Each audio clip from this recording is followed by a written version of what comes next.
Kenya, qui est le parrain de monsieur Félix Tshisekedi, oyo bakendaki bongo na koparrainer etango pouvoir naye et bandaki, et aujourd'hui Félix Tshisekedi se sont trahis par ces groupes armés oyo uti bongo créamé na kati ya cœur ya pouvoir ya Félix Tshisekedi que cache Kenya. Monsieur Félix Tshisekedi a commis nasuka. Félix Tshisekedi a kokende na oyo babengi bongo négociation na Kagame pour que baye ba eloko nini baroki kosala bongo na ngambo ya Est pour na ko retirer ba M23. Le peuple ne peut plus venir auprès de Félix Tshisekedi à travers le mensonge. Je suis désolé. Tant nayoka ndeko Félix Tshisekedi. Tayebi sibilo que nazanga makambo oloba. Je manque de mots. Omoni mutozo kosa tellement peuple na yo, okomi na niveau moko na makambo yo moko ozokosa, ozoyeba su eloko akoloba te. Surtout oyo ezali alliance ya monsieur Nanga na ba groupes armés oyo nyonso asangani na bango, bazali komi tuna question boni biso tozalaki na Kenya, lelo na kati ya pouvoir, monsieur le président autorise un groupe armé et qui ne bongo ko botama na kati ya Kenya. Félix Tshisekedi est confus, azoe bate eloko nini esengeli bongo akende na kosala. Il ne peut pas continuer na kati ya o babengi bongo kadiosha. Et tant qu'on a tala ba discours ya Félix, et ça place on a comprendre que les messieurs manquent même l'intelligence. Félix Tshisekedi ba lâcher eboye. Ba memi e penza ti na espace, ba lâcher eboye. Ça, c'est un président de la République. Autant a déjà parrain na yo a lâché au boye. Akena maboko ya ba a préféré ba groupe rebelle. Bo solo la kanini Félix. Loba vérité na ba Congolais. Makambo nyonso. Ndeko Félix Tshisekedi akosala. Eza na mutu. Eza yete.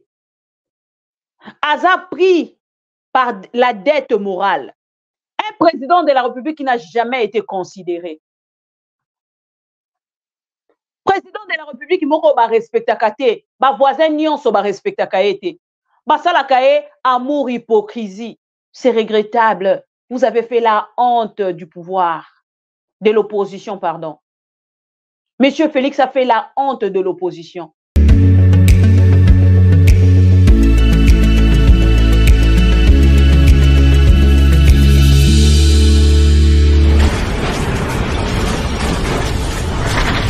Ma mission TV. Bonjour à vous tous fidèles de TV New Look. Bienvenue encore une fois. On se retrouve avec un amour, une surprise. Waouh! 200K! 200 000 abonnés grâce à votre amour, grâce à votre fidélité. Amis téléspectateurs, tout le Pro-Congo, nous vous adressons nos félicitations pour votre fidélité sans faille et vous souhaitons une bonne fin d'année 2023. Merveilleuse fin d'année. À vous tous fidèles de cette belle chaîne d'information. TV New Look, grâce à votre amour, grâce à votre waouh, je manque de mots. Encore une fois, bonne fête de fin d'année 2023. Merci beaucoup. Nabino Nyonso, merci pour votre amour. Merci vraiment pour votre fidélité sans faille. Ma mission TV, le miroir du monde, TV New Look.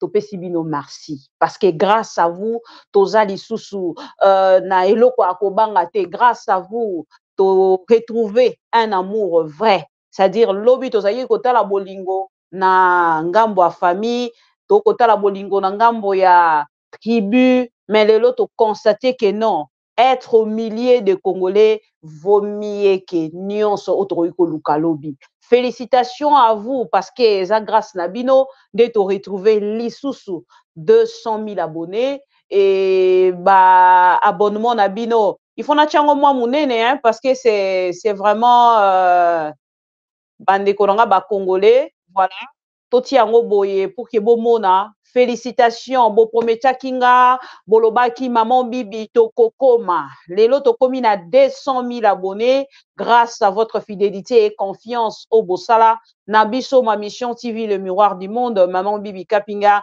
la Pro Congo revient encore aujourd'hui. Ona kosolola, nabino na makambo Italie, mboka nabiso. Bande konyoso ba Pro Congo. Oyo bazali na bande passante na ba oyo nano bakota na kati ya bande passante na bisote topesi bino merci parce que eza na moto mosusu akoluka 1000 abonnés, eza na moto mosusu akoluka 5 abonnés, eza na moto mosusu akoluka 200 300 biso tokomi na 200k wana ezalaka penza affaire hein, ezalaka vraiment eloko ya bana mike te quoi. Voilà, ce que moni moto aza na 200k, c'est-à-dire aza penza moto azali considéré comme nous, ma mission TV, une grande considération de tozongi lelo pour que to solola makambo etiali bongo mboka. Bon, moi, le titre na biso mokolo lelo, to tie bongo Félix Tshisekedi chez Kagame, c'est une façon pour vous dire que Félix Tshisekedi a kokende na oyo babengi bongo négociation na Kagame pour que baye ba eloko nini baroki kosala bongo na ngambo ya est pour na ko retirer AM23. Je vous avais annoncé hier que la République démocratique du Congo, Nangambo na bango, bazali bongo kotala, lolenge nini, bazana qu'est-ce que c'est? Je vous avais dit ça hier, bazana qu'est-ce que c'est? Kotala réaction, il y a porte-parole, il y a gouvernement, oui, zali bongo. Monsieur Mouyaya, ba kotali sa ke bazali inquiet na situation, oyo, ezali bongo nangambo ya S et République, et surtout, oyo, ezali alliance. Il y a monsieur Nanga na ba groupes armés Oignon Swasangani na bango bazali komitu na question boni biso tozalaki na Kenya lelo na kati ya pouvoir monsieur le président autorise un groupe armé et que ne bongo ko botama na kati ya Kenya. Félix Tshisekedi est confus azoe bate eloko nini esengeli bongo akende na kosala na moment tozali koloba ezali chaud parce que Kenya pas outi ko réagir.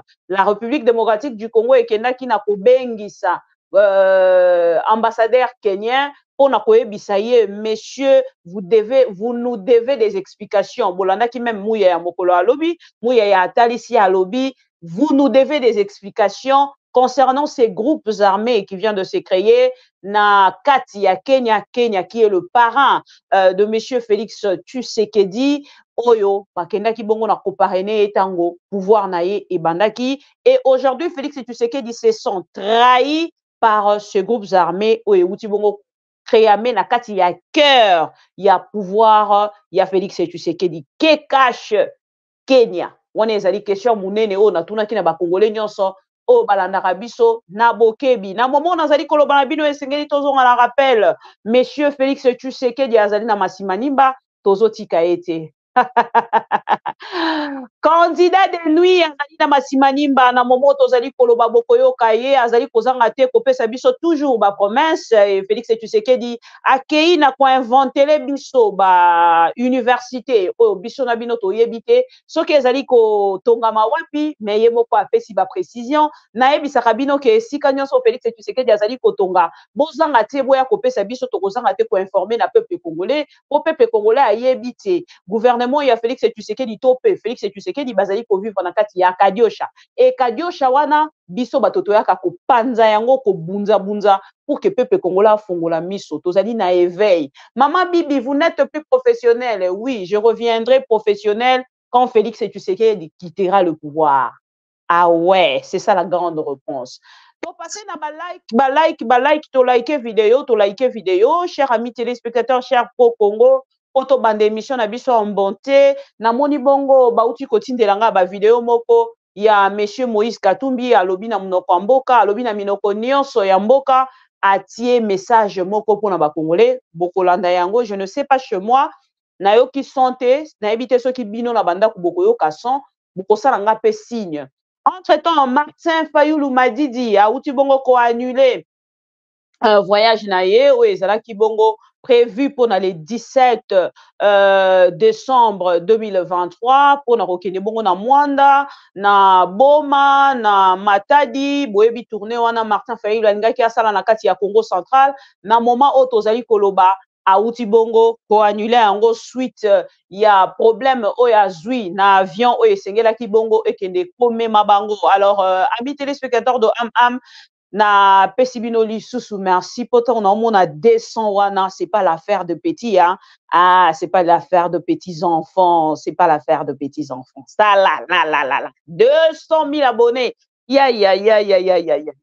Non, encore une fois, bisous à vous. Ma grande famille, le Pro Congo, bisous à vous. Je vous adore comme Binomoro Boyebite. Encore une fois, Boyoka message Nanga, s'il vous plaît. Bonjour à vous tous fidèles de Am TV, New Look. Bienvenue encore une fois. On se retrouve avec un amour, une surprise. Waouh! 200K! 200 000 abonnés grâce à votre amour, grâce à votre fidélité. Amis téléspectateurs, tout le Pro Congo, nous vous adressons nos félicitations pour votre fidélité sans faille et vous souhaitons une bonne fin d'année 2023. Merveilleuse fin d'année. À vous tous fidèles de cette belle chaîne d'information. Am TV New Look, grâce à votre amour, grâce à votre... Waouh, je manque de mots. 200 000 abonnés, ouh, vous êtes des amours, merci. Non, félicitations Mini Nabino, félicitations Nangata, Congo, pardon, Avenir, Congo Avenir. John Calosso, Bandeko Nyonso, Bozali connecté. Ba félicitations mingi désir d'avenir, ba félicitations mingi nabino nangate. Voilà, mingi nabino. Bande kobalandia ma mission TV toloba kinabino awa que monsieur Félix Tshisekedi a commis nasuka. Ce n'était pas une aventure ezalaki makambo ya solo. Tango nazali koloba yango na lobaka toujours avec précision. Ngana nandaka mutu na maloba. Congolais des fois bosanaka mais biso ma mission TV o esali biso lelo. C'est à travers les VAR que ma mission TV Lelo a accueilli Penza Kota li peuple congolais vérité ya makambo ezali kosalema. S'il vous plaît, arrêtez de nous aider hein. Tocha téléphone ouvert. Je suis désolé. Merci beaucoup Nandekwa outi bongo kobenga mais malheureusement eza téléphone ouvert. Téléphone ouvert tant mosu ekozala jour J-1 tokocha téléphone ouvert au peuple congolais qui est pour réagir. Na 2 jours il y a ba élection bandeko balandi ya ma mission TV Félix Tshisekedi azali kolakisa ki azali déterminé ya ko continuer o ezali bongo campagne électorale na moment o tozali koloba azali na masimanimba parce que azali candidat de nuit bino moko boko remarquer makambo nini ezali kolekana na kati ya masimanimba à travers cette vidéo na koche la bino ya Félix Tshisekedi na ngambo ya masimanimba ba congolais ya masimanimba bravo. Bravo na ba congolais ya masimanimba bravo. Bon manifester vraiment patriotisme na bino face à un monsieur qui déteste les Congolais, face à un monsieur qui n'aime pas les Congolais. Je le dis, je le répète parce que nga tango natalaka Félix Tshisekedi na monaka bolingo ya Congo te. Soki bokotali sanga kazali na bolingo ya Congo na kotuna bino depuis quand est ya République ezali bongo agressé. Bokoye bisanga il y a cela 30 ans. Comment un Congolais, un opposant avéré akoki kokende kosangana na monguna oyo lelo bolingi bolatisa bato mosusu? Eza question, eza lisacité. Botala président de la République Félix Tshisekedi. Lolenge azali kotata bana nalinga koloba ngo na lingala kotata bana face ya bandeko na biso ya masimanimba. C'est seulement un courageux ndakoki kosala yango. C'est pas n'importe quel Congolais, un courageux sans amour ndakoki kosala makambo Félix Tshisekedi azali kosala. Mais un Congolais avec amour qui aime les Congolais et les Congos à cause se reprocher na kati na yemoko akoloba non. Ce que je fais aux Congolais, c'est le moment, comme dit Martin Fayoulou Madidi, de se retirer et de laisser les Congolais tranquilles avec le Congo grand complet. Malheureusement, ce n'est pas le cas avec Félix Tshisekedi. Là, toko kende na ba élection à 2 jours des élections. Félix Tshisekedi atikeli biso Congo ya ndambo. Soki lobi ete moto akoleka, c'est un peu difficile. Yango na koloba na bino s'il y aura des élections.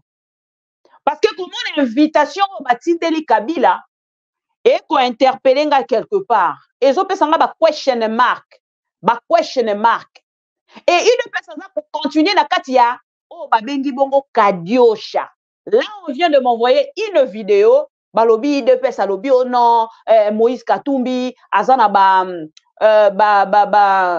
mercenaire oyo azui ya ba zambien ba ye idepes bo sali yango pendant 37 ans et ça lokola ezaki 99 jours et 100e jour c'était pour les Congolais. Aujourd'hui à travers les mandats de Félix Tshisekedi azwa mandat il y a 5 jours azwa mandat azwa ki mandat soki il y a 2 ans ndenge bino moko bolingaka boloba peuple congolais à découvrir que vous n'aimez pas les Congo. Et le peuple d'abord, ezalaki kaka escroquerie pire et simple. Et le Congolais baye bien ngolelo. Tokei na masimanimba, tokozwa ba vidéo wana nyonso. Et mes condoléances na famille oyo po esengeli pe besoin d'information. Bato ebele batindela kinga vidéo de cette dame Nandanu, mais na kobetela bino lisolo ya makambo ileki na Nandanu, na kobetela bino na kotalisa bino vérité ya makambo Jekoko Mulumba asali. Et bokoyeba entre bino, qu'est-ce qui s'est passé réellement? Jekoko Mulumba n'était pas contre le peuple, mais c'était la guerre de Jekoko Mulumba contre Gentini Ngobila. Bazo bunda entre bango ndenge na yebisaki bino lobi. Tango ba éléphant ba bundaka, matiti nde yokaka pasi. Matiti eza lokola ndeko na biso auti kokufa. Notre jeune sœur oya auti kokufa. Nda azali lokola matiti. Matiti eza lokola nga. Matiti eza lokola yo ozotala nga. Et voilà. Ndeko na biso na perdre vie na ye. Jekoko Mulumba lelo ba interpellé ye. Na kati ya parquet, azali bongo interpellé esengeli ya se présenter mokolo ya lobi. Et pas ya PGR. Mais na koyebisa bandeko na nga ba Congolais, ce sont des aventures de mauvais goût. Pourquoi je le dis comme ça? Bokoloba ah mama bimi mais boloba ki justice est ça là. Justice est ça li bandeko na nga. Je vais vous rappeler ici. On a perdu un âgé. Il y a hôpital moko na Lingwala. Comme on a après. Monsieur Doli Makambo. Non, le bango poton musuna roko bosana. Monsieur Doli Makambo, on a tiré sur un homme à bout portant. Na pouvoir oyo ya Félix Tshisekedi. Balobi na biso bakangi ye accueilli prison, bakateli délai, mandat. Bapesi mbano. Mais na moment nazolo banabino aza candidat député. Boko yebisanga. Comment pouvez-vous expliquer ça aux Congolais? J'ai mal intérieurement. Comment pouvez-vous expliquer ça aux Congolais? Monsieur Doli Makambo, aujourd'hui libre. Azotambola lolenge alingi. Et na moment tozolo bazo la campagne électorale. Pour qu'elle mandat mosusu ya ko souffrir ya ko soutirer mongo ya République démocratique du Congo. On nous parle d'un Jekoko. Lobi Jekoko tango azalaki na prison. Balobi na biso Jekoko mutu malamu. Balobi na biso Jekoko ndenge nia kozala na prison. Félix Tshisekedi était l'une de personnes orazaki kokene matin midi soir na prison. On a Jekoko Mulumba. Mais le nom de tozolo babwe Jekoko abimi libanda. Qu'est-ce que Jekoko a fait aux Congolais? Qu'est-ce qu'il a donné aux Congolais? Tala lolenge Jekoko uti ko buka banda kwa ba mama abato. J'ai des frères, des amis, des téléspectateurs na ngambo apoto. Combien de fois bande kona ba bengi nga na téléphone? Mama bibi ataba ko buka bandako. Boye bisa bango au moins ba avertisaka toza ba peuple. Bandako wana to baza ko buka, to futa ki misolo na biso, to bebisa ki mbongo apasi, to zora mbongo yo felete. Mama bibi to bimaka na se ya mvula, na se ya malili. Misala ba 4h ba 5h du matin. Poto kende ko luka mbongo to tongi bandako na Jekoko abuki. Peuple nini wana ko solo la te na gouvernement. Peuple nini wana ko kota contact te na ba autorité na ye. Les autorités décident sur tout. Ah ouais, maintenant. C'est maintenant, merci beaucoup, Martin Fayoulou, c'est le moment que le peuple a Kende Sukoko s'est décidé. Félix Tshisekedi na Masimanimba. Toko continuer le sujet ya Jekoko et Kozala Penza. Sujet autorotia Penza na mesa pour que to solo lango ensemble nabino. Parce que nga ko interpeller Jekoko et Lobelange l'autre côté parce que na yebike Doli Makambo a libanda AG ya hôpital wana ezoyelange ezokima oh là là nana opesanga kombo hôpital wana na fongola commentaire bandeko nanga boza ko se rappeler na hôpital wana sika babomaki ndeko wana boza ko se rappeler na hôpital bon rappeler na hôpital s'il vous plaît muto aza na kombo hôpital wana pesinga voilà. Vijana, merci beaucoup. Nana pesi biso kombo wana. Ndeko Lisala Équateur. Merci beaucoup Ndeko Lisala Équateur. Na AG ya hôpital wana akufa Vijana. Ndenge na oloba na bino siko Doli Makambo candidat député. Soki na provincial, soki na national na yebite. Mendeko wana famille na ye. Yango balobaka na biso mona bango ozo sakana oyebinga. Basaka oyebinga tala keba oyebinga te ezalaka bongo tala makamba sali Franck Diongo ndeko nanga ebele balobi Franck Diongo akokai koloba te bandeko nanga bana baza capable babomi yo après vie na yo ekei bakosala bango eloko te parce que Félix azosala loi eza na loi moko ezo protéger kaka Félix Tshisekedi sala batu nyonso mabe au nom de Félix Tshisekedi vous êtes protégés et c'est ce qui se passe aujourd'hui. Et Congolais dans l'obligation, il y a Kolandela, Makamboana na sens, Félix Tshisekedi bako kedelango. Il n'y a pas la loi pour Félix Tshisekedi. Et c'est ce qui crée encore de frustration. C'est ce qui crée encore la haine. C'est ce qui crée encore la division aux Congolais aujourd'hui. Mais qui va nous comprendre? Qui va nous croire? Boyoka, M. Félix Tshisekedi, les candidats de nuit, Nazouye Awa, Namasimanimba, Boyoka. Sakana na yango te mabele oyo ezali ya bana Congo tokoteka yango soki mokete tokoki mpe kondima te ke na kati na biso ndeko mwasi to ndeko mobali aya na baintere ya bato ya libanda aya kokosa biso kobotola biso mabele na biso yango wana le 20 décembre moto te atikala na ndako ezali likambo ya mabele mvula enoka te bino nyonso nzela ya élection nzela ya vote moto atikala te bopesa occasion nguna te abotolo biso ngai nabangaka te soki nayebi ke peuple na ngai azali na ngai soki botelemi bino banso nsima na ngai akobanga monguna te nakolakisa ye ndenge nasi nalakisi ye ke soki eza po ya kosakana na mabele na biso akolonga te me mpo na bongo esengeli peuple atema mpo ngai nazwa makasi nazwa nguya na bino na longa bitumba wana bango babanga bamona peuple congolais etelemi peuple congolais mutu etelemelaka mundele ezwa indépendance peuple congolais bokanisa tango ya Muze Kabila etelemelaka buna banyangalakata o bakataka courant ya inga etelemelaka bango ekangi bango na maboko boye na Kinshasa peuple congolais asakanaka na ye te donc bolakisa banguna ke tozali bilombe mokolonga biso te likambo ya mibale ezali ozali développement ya mboka na biso na yoki bolobiawa courant ya solo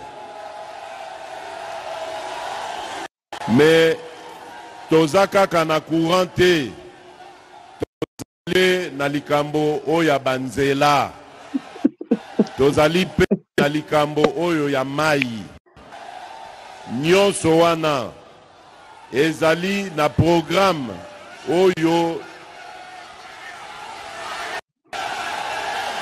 Bolobi.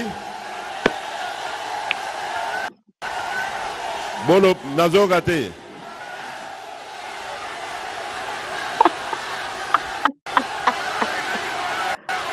Ah, dollar mbongo. Voilà, nazokoma. Na likambo dollar na okoma. Na kokoma bo zala bolandanga imalamu, bolandanga na bokebi nyonso na wana. Mais ya ina lobana nous pona développement na biso, poto développer mboka na biso. Esengeli kotonga banzela, esengeli kopesa courant na mai na ba territoire na biso nyonso. Mais esengeli pe kotia mwana Congo kotia ye na ba condition malamu. Yango bomo to bandaki na programme oyo ya gratuité, ya éducation, ya enseignement. Tolobi bana nyonso ya Congo. Azala mobola, azala mwana mobola, azala mwana etike, azala mwana zui. Moto moko te akoki kotika la lisusu na ndako tango baninga na ye bazokende kelasi. Yango na lobaki gratuité de l'enseignement. Tobandi yango na primaire, tango bokopesa ngai manda ya mibale na laki biwa ekokoma na secondaire. Po esengeli to former bana na biso. Congo lobi tokozala te bangonde moto bakosimba Congo. Yango wana éducation il faut ezala polele pona bana nyonso ya République démocratique du Congo. Tosuki wana te. Tosi tobandi kotonga pe na ba université. Tobandi ba oya kala o ba Belge batikela so ekomaki na tina kokufa totongi ya sika tobandi tonga pe misusu na ba province toko continuer ndengwana na ba province nyonso bokozala na université moko de référence oyo kozala na ba condition ndenge moko na ba université to monaka na poto eza déjà na Congo awo. Botala ndenge to sali UPN, botala ndenge to bongisi BTP, botala ndenge to bongisi campus à Kinshasa. Tozali kotonga université na Bunya, tozali kotonga na Mbujimai, tozali kotonga na Kananga, tozali koko bati e koko mape na Grand Bandundu. Soki nzambe pe asalisi gratuité e kolongwa na secondaire e mati peti na université. Mewana ekozala ndenge tokosale la misala o tozokende nango na deuxième mandat. Likambo mosusu pona motema na Congolais totie na ba condition ya malamu ezali likambo ya santé. Congolais problème toza nango na mboka na biso ezali ya santé. Omona mutu abeli ake kozwa traitement baza kosenge nanu mbongo avant bapesa ye ba soin. Makambo wana tolingi yango lisusu te. Yango na bimisaki likambo boyoki ya couverture santé universelle. Elingi koloba nini? Elingi koloba que Congolais nyonso, peu importe poche na ye, aza na mbongo to aza nango te, soki abeli esengeli bapese ba soin. Alors, totali nanu tobi bon, na catégorie ya population, banani baza penza ba fragile, tokoki ko bandana nu kosalela. Yango tobandi na catégorie ya ba mama na bana oyo bazobota masika. Na Kinshasa, na Congo central, na bandi awa na ebina nte soke bandi okoma me ezali kopanzana partout na Congo, maternité ekokoma ofele. Bokoyoka lisusu te likambo no bakangi mama, bakangi mwana parce que mbongo ezate ya kofuta maternité. Et puis consultation, il y a consultation avant Kobota, na consultation après Kobota et Kozalape parce que ba mama ebele ba kufa na nzela wana. Consultation ezalaki te autobota nzokanda zaki na hémorragie akufi. Mwana abotami na mwa défaut comme ba consultation ezalaki te omona mwana akufi. Bandeko na biso baza kokufa ebele na nzela wana. Yango tolobi to banananu na catégorie wana, mais couverture santé universelle et kozala pona congolais nyonso. Et kaka ndenge toko mobiliser mbongo pona to financer ba programme nyonso wana. Justement, yango na ngina koma na likambo yo ya dollar. Pona loba na bino boy. Pona bandana nkoloba na bino boy. Dollar ezali mbongo ya RDCT. Dollar ezali mbongo ya bato ya ba américain. Bon, mbongo ya ba ekoki ko sala biso pasi na mboka na biso. Ça veut dire que tozali na bizaleli moko oyo ezali kotinda biso moko tonyataka mbongo na biso. Po biso mbongo na biso ezali franc congolais. Eza dollar te. Dollar eza mbongo ya bapaya. Donc, po totia makasi na franc congolais, esengeli to banda ko sala biloko produire biloko na biso moko awa na Congo. Comme ça, ekozala na besoin ya koluka ba dollar te po to saka ba commande ya biloko ezouta libanda. Surtout que biso moko surtout na biloko ya kolia biso moko tokoki kolona yango awa na Congo kopesa pe ba congolais nyonso kosisa makambo nzala awa na Congo. Toza na besoin ko importaka ba saki ya loso, ba saki ya fufu, toza na besoin nango te. Toza na biloko ebele ezali kopola na ba village na biso nyonso bamboka na biso ezali éloigné.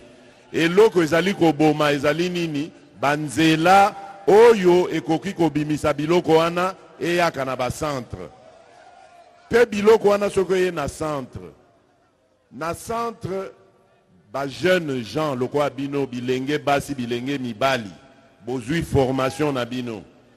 Bokozala pe na possibilité parce que ngai nalingi ko combattre likambo yo ya chômage ya ba jeune.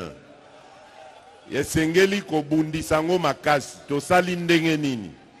Tosali déjà ANADEC, tosali FOGEC. ANADEC ezali agence nationale oya ko accompagner ba jeune oyo bazali na entreprise. Et lenge nyonso moi si mobali azui idée na ya bino ngana na idée na sala entreprise na ngai. Mais naza na mbongo te. Na kozwa misolo wapi? Akena na ANADEC alakisi projet na ye. ANADEC soka sepe na ndie na FOGEC. FOGEC ezali fonds de garantie. FOGEC soka tali abi oui projet eza malonga. Akotinda osko kende na banque.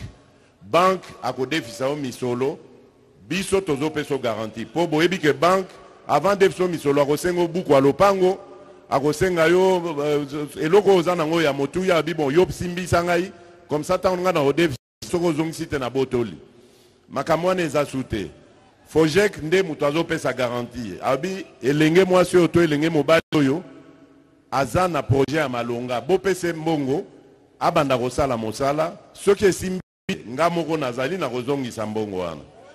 Yango tosali likambo tina boyoki ya FOGEC. FOGEC ekokoma partout na Congo po e accompagner ba jeune basi mibali oyo bazali na ba projet.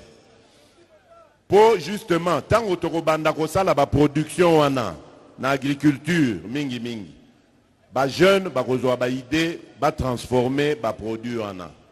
Boyebi na kendeki na Chine na yebisi baninga na biso ba chinois na bi voilà bino boye na mboka na biso bozui ba minerai na biso bozalaka na contrat na gouvernement o eleka liboso na ngai boyokani na bango menga nazomona clarté.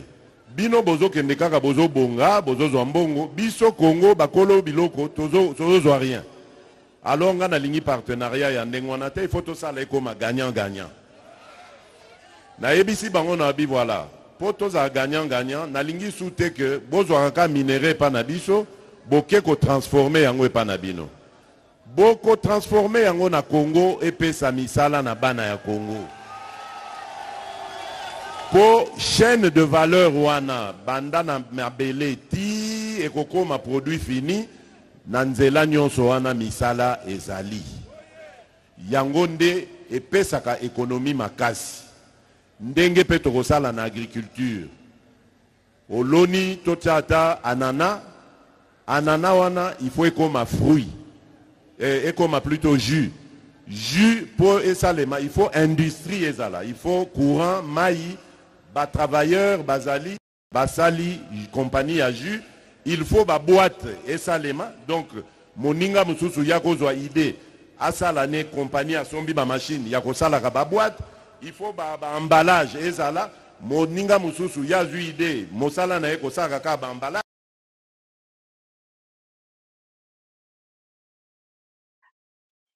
Anana wala kwe koma tala bandeko na nga ntango nayoka ndeko Félix Tshisekedi nayebisi bino ke nazanga makambo oloba je manque de mots omoni moto ozokosa tellement peuple na yo okomi na niveau moko na makambo oyo moko ozokosa ozoyeba su eloko ya koloba te. Imagine, il part jusqu'à comparer la République démocratique du Congo contre la Chine, na au peuple esengeli asala lobby na niveau ya agriculture et atalisi a lobby ata soki oloni anana na yo lobby ndenge eza wana okozwa anana wana fwe koma foué. Tout ça pourquoi? Parce qu'azokosa peuple congolais. Azokosa tellement peuple congolais bomoni anana wana koma foué. Et moi bisanga na discours mobimba soko keyo yoki Félix Tshisekedi azokosa peuple congolais ke ndenge eza boye totongi ba université na ba université yango abandi o IPN IBTP o campus ba université ba belge bati kaka touti ko bongisa ngo déjà mais o nyoso totongi eza na ba province nini ndeko nanga na province nini ceux qui bosa la précision bon pesi peuple congolais azosenga mingi te azosenga kaka bo préciser makambo bosali eza wapi sur ce même plateau na lobi na bino nyonso Félix Tshisekedi alataka c'est sur les réseaux sociaux eza na réseaux sociaux bato bazo capturer yango bazo publier Fachi Bogos Fachi Belhomme Fachi Boye mais oyo Fachi asali pona peuple congolais eza wapi bandeko nanga boyoka Fachi makambo azoloba azoyebisa biso ke non ndenge ezali boye kala mingi te soki ozwi kaka oke na société wana mbala moko bapesi badefisi yo mbongo toza na combien de congolais o baza na posa kodefa mbongo batikali kozwa possibilité wana te bakodefa yango epa nani société yango ebandi quand boyoka discours et ça c'est un président de la République boyoka lolenge akotata bana mpona kopesa peuple congolais et partout esika akoleka peuple azotika ete dollar boyoka explication ya dollar akomi na Chine pesa biso explication ya dollar amemi bango na Chine pesa biso explication ya eloko boye amemi bango na mboka boye boyebisanga jusqu'à point oh non ndenge eza boye soki oloni anana na yo fo anana wana ekoma foué anana ezaka nini kokosa ezala pasi tolanda ye parce que tokoleka na bandeko mosusu bakandida mosusu rien alors nga nalingi partenariat ya ndenge wana te il faut tosala ekoma gagnant nayebisi bango na bi voilà po tozala gagnant nalingi su te ke bozwaka ka minere epa na biso boke kotransforme yango epa na bino bokotransforme yango na Congo epesa misala na bana ya Congo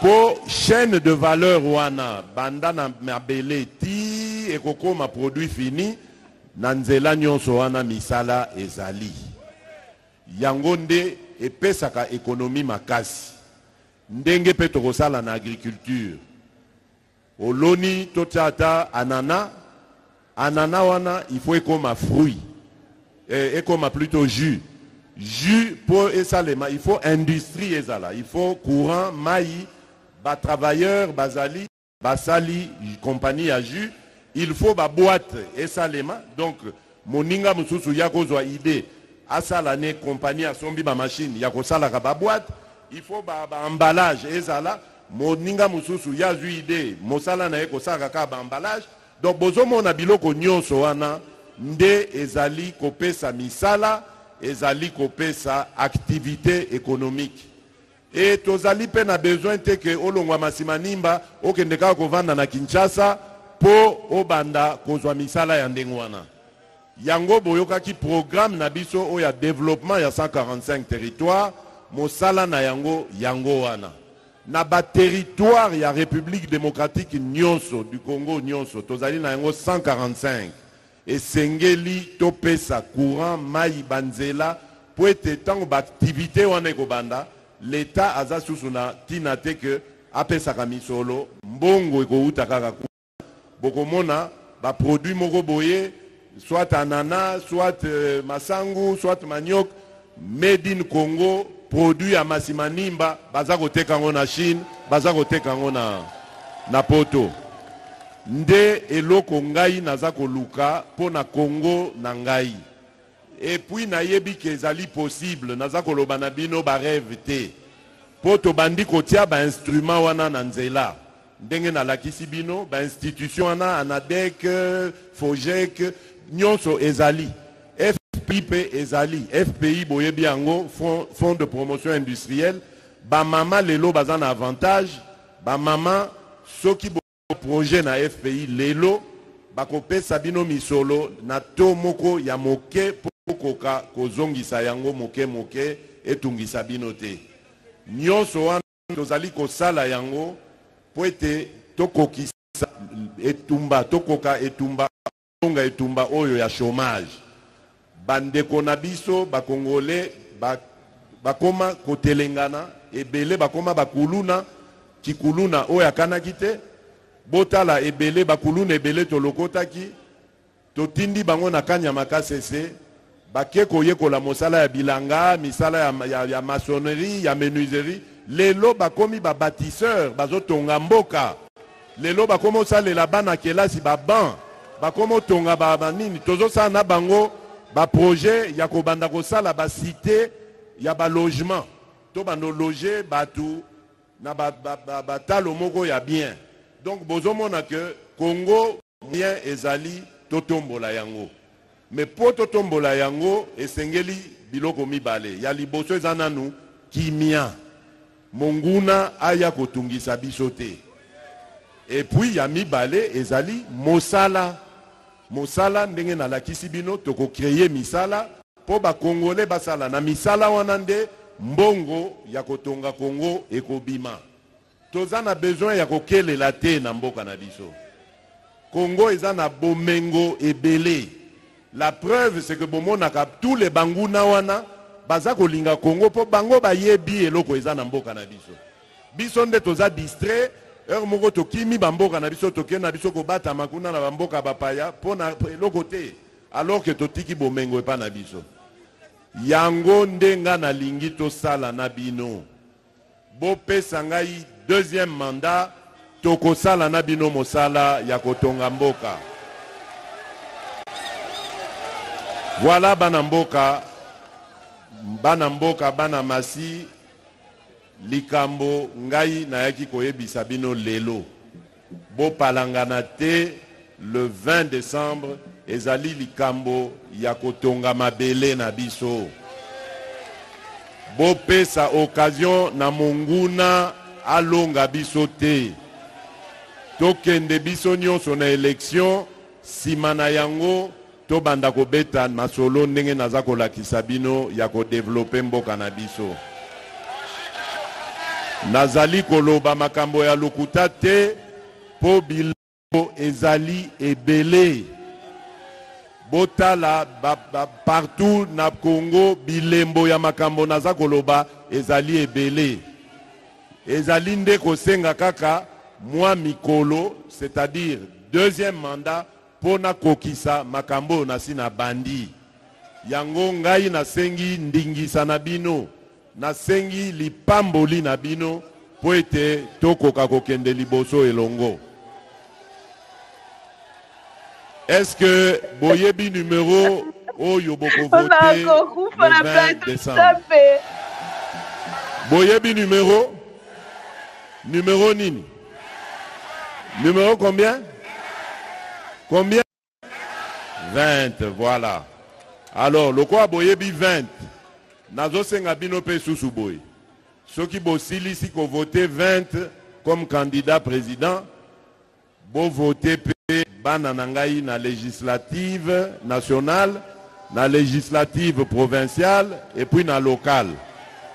Pour naza na besoin nazala na majorité pour na kende na misala o naza koloba na lombango.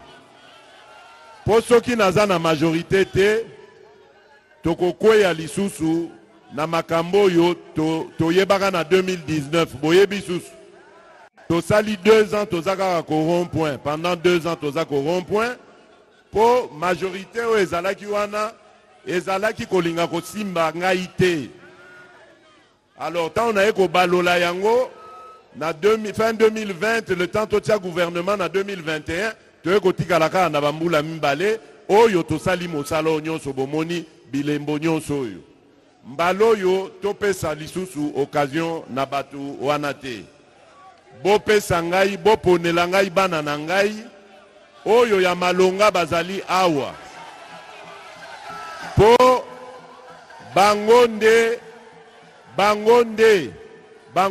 bakobanda koya kolobela ngai kuna na Kinshasa président mosala boye mosala kingandi mosala songolo esalemi te wana nde ko permettre ngai na ya kola misala awa. Donc bopona bango bana ya union sacrée bopesa ngai bango toyokani voilà. Alors lokola baebisi bino nzele zana molai tozo kitana kenge kopesa pe bana kenge mbote nalingi nabenga mama apesa bino mbote bino pe bomona ye bopesa ye pe mbote. Mama yako pesa bana na mbote. Mama ye wana. Bomoni likambo mosusu yangoyo. Biso totambolaka toujours na mama. Tobombaka mama te. Bokeba na batoyo bazo bombela bino ba mama. Wana bazalo kwa bangando ebingando ne bilan soki oza pembeni azosa neti aza malamu soki kaka okomi penza pembeni penza ale atafuni yo ke bana bato oyo baza kobomba bamama mama azali moto ya kolakisa na miso ya bato parce que mama soki azali te mboka ikoki kobonga te bamama naebisi bino ndenge FPI ezali na programme po na bino ngai nazali champion ya bamama mama ye yo moninga na bino azopesa bino mbote.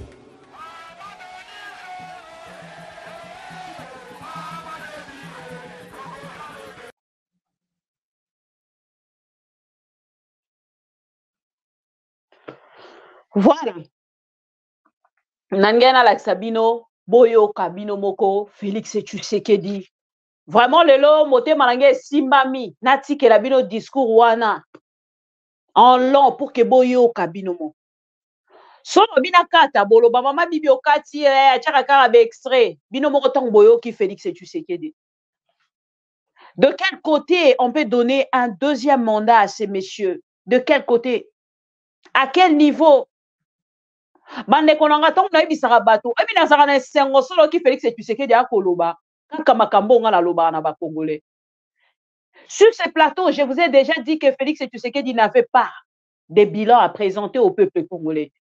Et voilà pourquoi aujourd'hui il s'est fait réduire na discours moko de la rue. Bilan exacté. Asana bilan te bino moko tong boyoki lelo pena mote marange simbami na lobi na début la suka na pesa bino nano discours mobimba ya Félix Tshisekedi lelo na masimanimba boyoki yango moni lobi na ebisi bino ke tango na yoki Martin Fayulu ako zongela ko accentuer likambo ya mama po biso totambolaka na mama na lobi monsieur Félix Tshisekedi à faire tomber Martin Fayulu na kati ya piège na ye. Na contexte nini? Na contexte oyo Félix Tshisekedi akolinga komema biso ya maman. Pour ceux qui tolobi tokende na niveau ya likambo etali bongo ba maman, bandeko nanga, na Félix Tshisekedi, na Martin Fayulu, na Moïse Katumbi, bango nyonso baza na ba femme étrangère. Bango nyonso baza na ba femme étrangère. C'est-à-dire ce sont pas des femmes congolaises. Bango nyonso baza ba femme étrangère. Parce que ceux qui ba kolinga komema biso na contexte akoloba ke non bango ceux qui bazo kotambola ba maman parce que ba maman na biso baza ba congolaise. Nekonanga, une femme laide n'existe que dans la tête d'une personne qui veut le critiquer. Vous n'allez pas me dire qu'un président de la République, le Congolais attendent de lui la présentation de sa femme. C'est nul.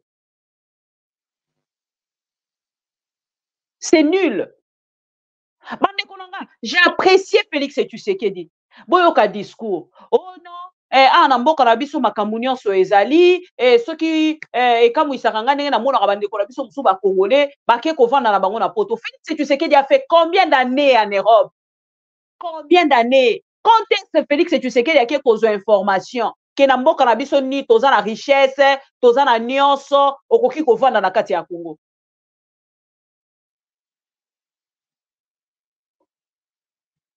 Na nini di Félix Tshisekedi a ke kozo information ke na mboka na biso toza na ba richesse, toza na nyonso oyo ekoki ko permettre yote. D'ailleurs même banguna na biso ba enviaka République démocratique du Congo à travers ba bien o toza na pardon ba richesse o tozali na yango. C'est à quel moment qu'il est informé? Il a été informé na nini? Ezaka ba question o totunaka. Et tant on a tala ba discours ya Félix, et ça place on a comprendre que les messieurs manquent quand même l'intelligence. Parce que Moutou, okoki kozanga na yo discours, mais quand tu as une intelligence, il y a orientation, il y a discours. Okoki kozwa peuple na maboko na yo. Le peuple ne peut plus venir auprès de Félix Tshisekedi à travers le mensonge. Je suis désolé. Je suis désolé.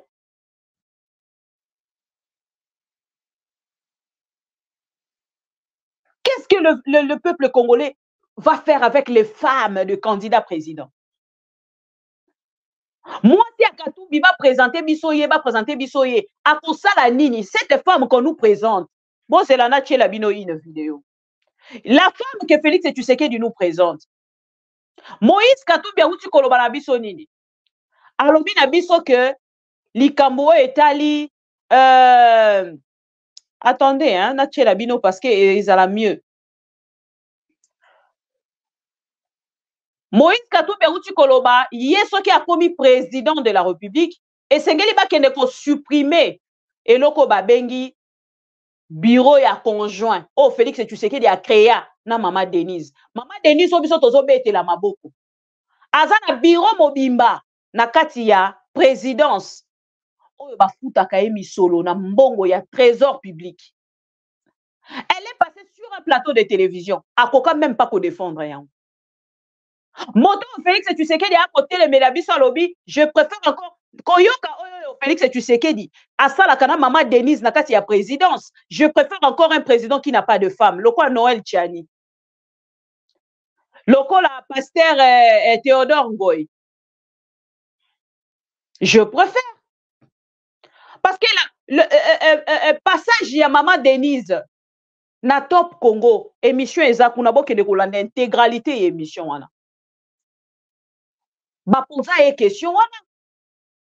Et Moïse Katumbi atali a supprimer yango et choqué Félix Tshisekedi. Et aujourd'hui hein, ceux qui n'ont même commenté plus na kati ya ba commentaire na accentuer l'issue sur Katumbi, c'est parce qu'on a constaté que Katumbi choque Félix Tshisekedi. Bande kolonga so tali sponsor na yo ya Kadiosha lobby yemoko komi sponsor lelo ole atika la sponsor na yo a komi siko yemoko candidat président. Il n'y a pas quelque chose qui choque Félix Tshisekedi comme ça. Nekonanga baso betela bino lisolo Mama Denise bobeti maboko bolobi fatia tambola kana mama Fatia atambolokana maman. Suivez cette vidéo. Conjoint à première dame. Nénino se partagera entre les deux.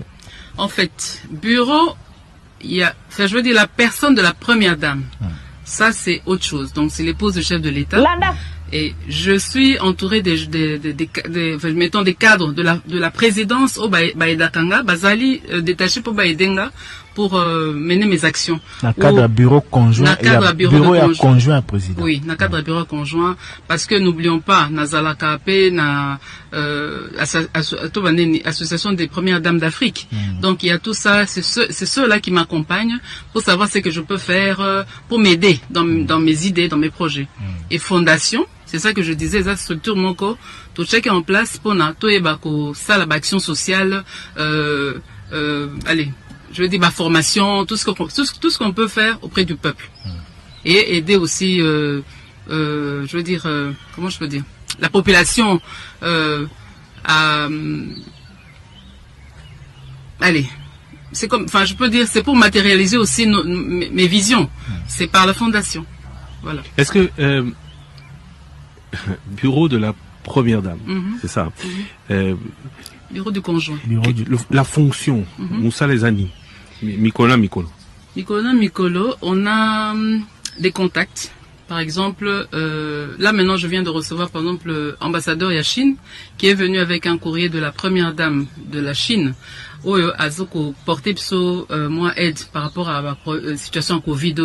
Pourquoi? Parce que notre présidente, il y a OPDAD, donc Organisation des Premières Dames d'Afrique, Mama Sassou, avait écrit à notre consoeur, si vous voulez, pour Akoka, Kosunga Biso, Penafrique, voilà. Donc ça, c'est le bureau s'occupe de ça. Et aussi, il y a d'autres choses, d'autres projets, d'autres programmes que je peux avoir au niveau de l'OPDAD ou alors à niveau nanga ambassadrice des Nations Unies. Donc c'est à ça que se sort le bureau. Limisa otangi kombo ya Mama Sassou. Ozala ndenge ni na ba première.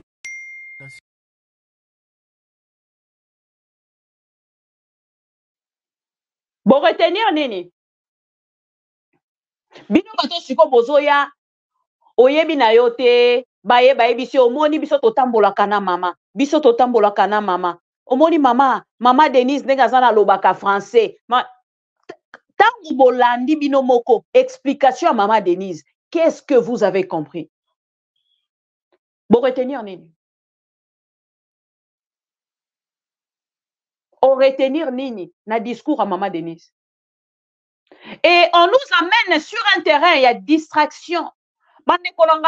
Ça n'engage que moi. S'il y a un candidat à voter, c'est Denis Mukwege. S'il y a un candidat à voter, Denis Mukwege. Deuxième, Martin Fayoulou. Troisième, Moïse Katumbi. Bande kotam Moïse Katumbi azalaki na kati ya Katanga ekoma eloko ya république. Biso nyonso tokoma kokima Kinshasa tokoma préféré ka tokende Katanga. Donc ozomona ke Katanga ezofuta na nyonso à cette époque-là. Propriété oyo eza kuna na kati ya mboka wana. Toyebi te soki toza na 4 villes oyo eza bongo. Gentili Ngobila botala lelo gouverneur parmi ma gouverneur au Félix Tshisekedi a kokumisi la biso. Il est conscient que Ngobila est nul. Tala lelo ba ke bomisa ndeko jeune sœur na biso. Ba bomisi jeune sœur na biso. Yena Jekoko un vice na gouverneur na vice na ye ba komi koswana et koswana na bango tala esike memi biso. Quand on a eu sa cabine que Félix est coincé par Ngobila, bon dit mais la rabi sotin. Nani a télémité contre Ngobila. Mike Moukeba est aujourd'hui 749, numéro 749 na biso, na prison. Bande konanga, boye bisanga lelo. Na yebi sa cabine que Félix et tu sais qu'il est coincé par Gentini Ngobila. coincé par maman Denise. Makambo nyonso. Ndeko Félix Tshisekedi akosala. Eza na mutu. Eza yete. Aza pris par la dette morale. Bandeko dette morale ebebisaka mutu. Mbala moko. Botala lelo. Ndeko na biso, je Koko Mulumba. O ba bengisi ye. Mais est-ce que Koko Matina Suka? Ezaka question. Soki a misé pe mbongo na ye, akozala libanda, ako continuer pe campagne na ye. Parce que ndeko na biso wana uti kokufa. Pona nini? Parce que asalaki choix na ye a soutenir nani? Gentini Ngobila. Donc, na koyebisa bino, nyonso Félix Tshisekedi akoyi koloba. Eloko amalamu ekobimeza te. Eza kutunga mutu na koya koyebisa bino yango te. Parce que les Congolais sont au courant de tout. Tango Félix Tshisekedi abandi, awa koloba nini? Non, moni bilembo ezali na bamboka nyonso. Ndeko nanga bozo saka na moto aza na bilembo. Félix Tshisekedi aza na bilembo. Atangela biso ata moko te. Akomi kotangela biso ipen. Akomi kotangela biso oh non. Mais makambo ye moko akie koloba nini? Makambo nazolo ba bino ce n'est pas dans les rêves. Eza makambo na kokokanisa.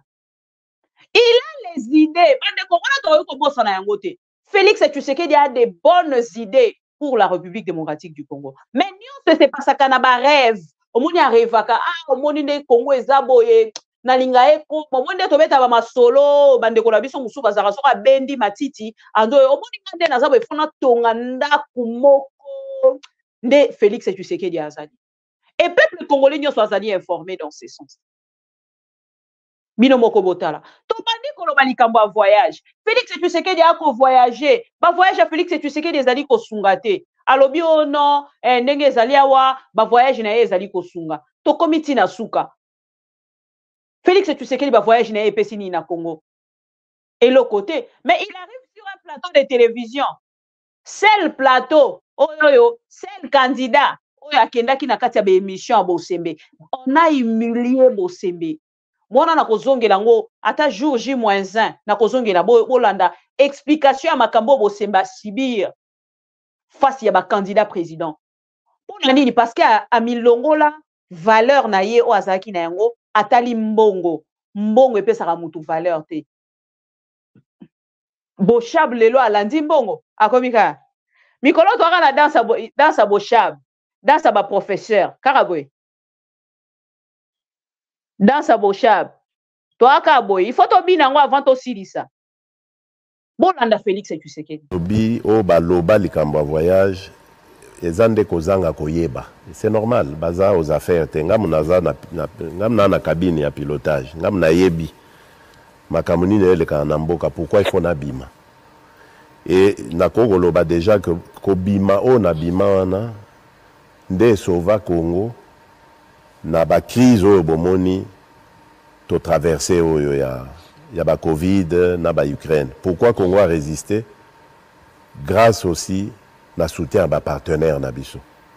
Mais ekoka ko sa le maté so inabimaité. Parce que Congo image to zaka ko pesa. Ezaki ya mboka moko ya batu baza conscienté. Mais vous imaginez pays mobimba toza na voisin azozwa or, azozwa coltan, azozwa 3T, ba minerai ezo teka makasi na libanda. Pe azokendo se présenter kuna geza ya yebandimie. Alors que ba yebi bien que uta na Congo. Mais vous imaginez niveau bazarozwa biso. Donc bazo qui bateau ba vraiment ba inconscient dit tant qu'à faire tozwa na biso bino ba Rwandais boya na ngo parce que bato wana ba comprendre rien. Donc il fallait qu'on change de paradigme. Qu'on la qui sabango que non. Congo est à peine bananango, baza banana ya Congo, balingi Congo. Pe balingi ko sala de sorte que Congo est tombouama. Ba comprendre le message. Mais pour ça, il fallait qu'on luka batou. C'est ça la communauté internationale. La diplomatie, c'est ça. Malheureusement, diplomatie est ali ba contact. Ba conserver maman. Diplomatie et lingaka chaise vide te. Ceux qui ont osa muto chaise vide, osa muto charisme. sokoza mutu abaje wana na diplomatie esimbaka te. Diplomatie, il faut qu'on solo là. Il faut échanger, il faut développer l'amitié. C'est ça qui nous a aidés. Et moi, je suis fier. S'il fallait recommencer, on recommencer. Mais, et je voudrais vous dire, maman, bah voyage on les a plaisir, hein. Pour osana idée te ndenge na kembaka. Bah heure à vol, tamso koma boy bah il que lobby et autres à 8h du matin, yo koma bah 2h, 3h du matin, fatigue à voyage, mais il faut kende, il faut solo là. Bah c'est pas facile. Donc vraiment ça ne ngai vraiment si c'était que bon bah proposer les logo monsieur n'engana pona et logo ana que bah voyage c'est éprouvant. Mais monsieur le président, même partenaire Rwanda baza ko financer Rwanda ou azali pays agresseur et RDC. Moi tu vas jouer double jeu. C'est pour ça que nazo le banayo les Camboyo ezali et Oumeli depuis 30 ans. Pendant 30 ans tozaki absent. Webi frazo na auto lobano na yoka kiango et pas ya sous-secrétaire d'État américain on a yambaki wa je sais plus il y a quelques mois na tangoye na lobeli na quand on est bana bozo soutenir boye vraiment bazo koufe pas na ngai ça fait bozo le génocide ya Rwanda na ya 94 d'accord mais chez moi ça fait près de 10 millions qui en parle bino tout boza complice donc na moni penza mama ningani ayebisinga bi Monsieur le Président, c'est normal. Pendant 30 ans, nous n'avions pas d'interlocuteur dans votre pays. Ça l'analyse à phrase, on va comprendre ce que ça veut dire.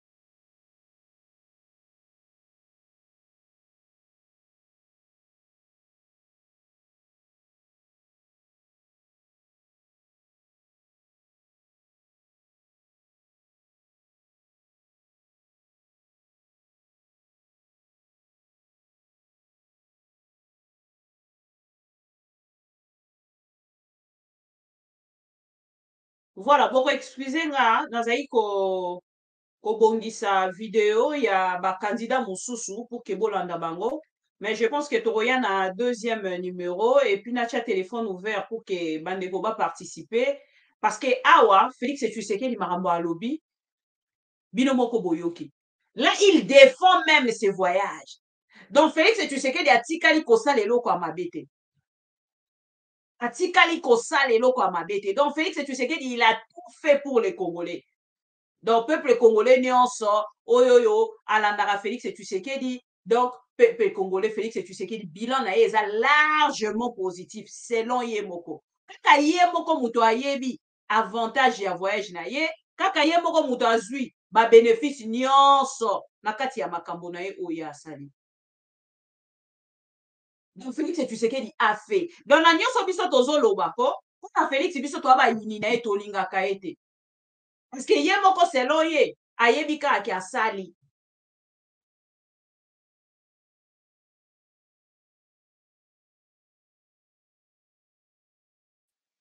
Parce que ye moko ayebi ke bilan na ye eza positif. Ye moko ayebi ke bilan na ye c'est bon. Parce qu'on a nyonso biso tokoloba to bakisa neti ni donc ezon nzela to teya na mupepe.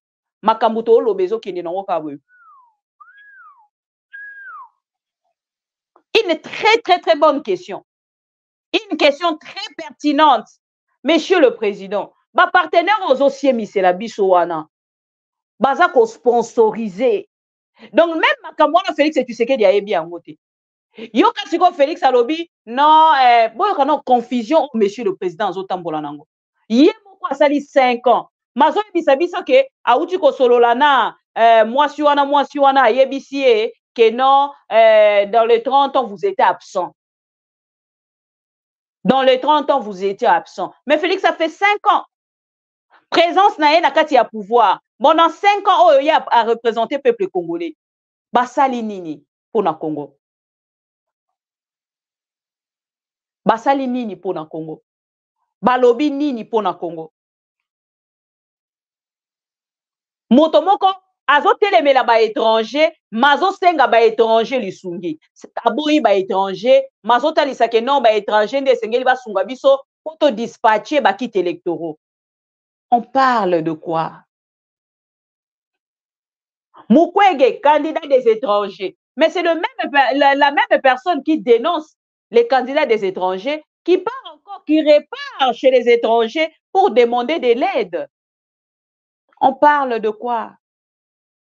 Congolais, bima la katia distraction. Congolais, bima la katia distraction. Moutoye bakamingite, moutoasenga kazala ba conseiller, et de vrais conseillers. Tala lelo, Félix Tshisekedi ba lâché boye. Ba memi e penza ti na espace, ba lâché boye. Ça c'est un président de la République. Quand on a déjà parrain na yo a lâché yo boye. Akena maboko ya ba a préféré ba groupe rebelle. Bo solo la kanini Félix. Loba vérité na ba Congolais. Bo solo la kanini loba vérité na ba Congolais. Tango kotikaka na pouvoir, on sent quand même pas un mois. O bengisi ba Congolais nyonso bazala libanda mboka. Bozonga, mboka ese bongi, mboka ese bongi. Oloba ki voyage na yo dès le départ, olobi ki voyage na yo esungi Congo. Ceux qui voyagent na yo ezosunga Congo. Pourquoi te mokolo ya lelo? La femme là oyo yambi bosolo ni na ya lobi na yo ke 30 ans Congo ezalaki absent. 5 ans au présence na yo. Pourquoi Joe Biden nano yamba Félix Tshisekedi? Un président de la République qui n'a jamais été considéré. Président de la République moko ba respectaka te, ba voisin nyonso ba respectaka te. Ba sala kae amour hypocrisie. Amour hypocrite. Bon, le président de la République, il y a un secrétaire, il y a un président de la République. Imaginez-vous. Oh non, pour moi, il y a bisa kinga lobby parce que tu as 30 ans, tu as quitté. Na 5 ans, on a eu vendu na ennemi na biso. Au lieu na ennemi na biso. Tala lelo batu mususu ba komi ko préférer même nanga. Balobi oui nanga makamboke ko sala c'est bon, au sali bien. Parce que juste Congolais comme il a posé un mutu moko ako non seulement ko intimider Félix, mais ko pindola Félix na misisa na ye. 5 ans Félix Tshisekedi. Avant Nina Kagame, Aliena Kagame, Amelina Kagame, abengi mon frère, mon bien-aimé, Kagame Kalonji. Et lelo Félix Tshisekedi a lobi oh non parce que tozala quitté. 30 ans tozala quitté, na 5 ans Félix Tshisekedi toké sous qu'on na ba ennemi et là il parle de quoi? Na yebara soki compréhension nga nazalaka nango ya makambo Félix Tshisekedi alobaka soki ba congolais nyonso bayoka kango de la même manière. C'est vraiment regrettable. Ce qui Félix Tshisekedi atikala ki ezaki important. Ce qui atikala ki président de la République, mais makambo lobaka to yebite, makambo sala kato yebite to ngai to loba oh là là, président moko super. Mais avantage ezalaki loko aye moko a étouffa ba secrétaire na ba conseiller na ye pour que ye moko alobaka. 30 ans tozalaki absent. Bon mais 5 ans tozalaki présent à travers Félix Tshisekedi. Mais na canal ya Kagame, un ennemi de la République, qu'est-ce que vous allez dire aux Congolais? Qu'est de promesses, monsieur le président? C'est regrettable. Vous avez fait la honte du pouvoir, de l'opposition, pardon. Monsieur Félix a fait la honte de l'opposition. Roger Lumbala, aujourd'hui en prison, il avait raison de refuser totalement Félix Tshisekedi.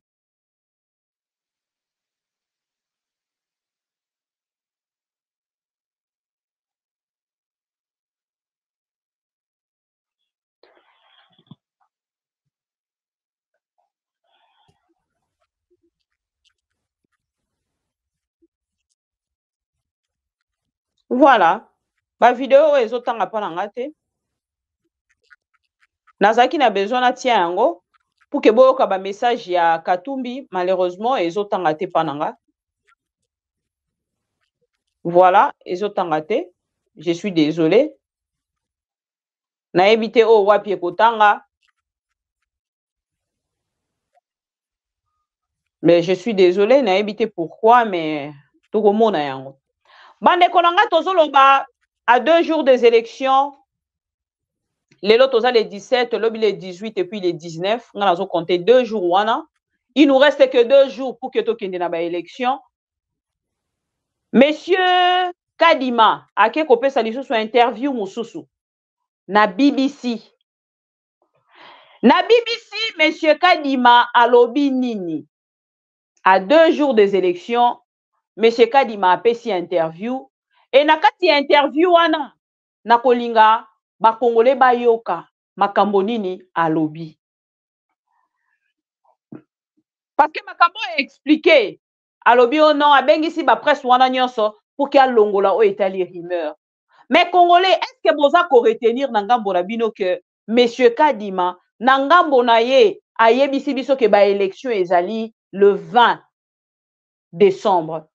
Et le 20 décembre, balobi ba kosala ngo journée chômée payée, je ne sais pas comment ça va se passer, mais abengisi ba Congolais, nyonso ba o ba bungisa ba carte, ba o nyonso ba sanrola, baya kosala nani. Mais moi, je me dis, bande konanga, avant na tchela bino interview bolanda. Tolanda na biso na bino. Tangu tozana ba carte d'électeur. Quand voter, ezozala biso difficile. Monsieur Kadima, combien de fois, avec une liste de présence, Bibi Kapinga, présente, Dodi Lulendo, présent, Désir d'avenir, présent, Alain Sanga, présent, yanga voter. Désordre wana ekozala ndenge nini. Na carte déjà, ce qu'on a la carte, tout ça la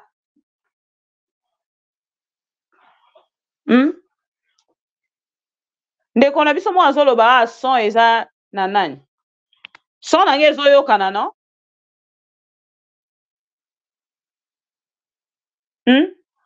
Dodi Lulendo babanda obenga biso na présence Dodi Lulendo présent kende voter soki toza 2000 soki toza 3000 eko se passer ndenge nini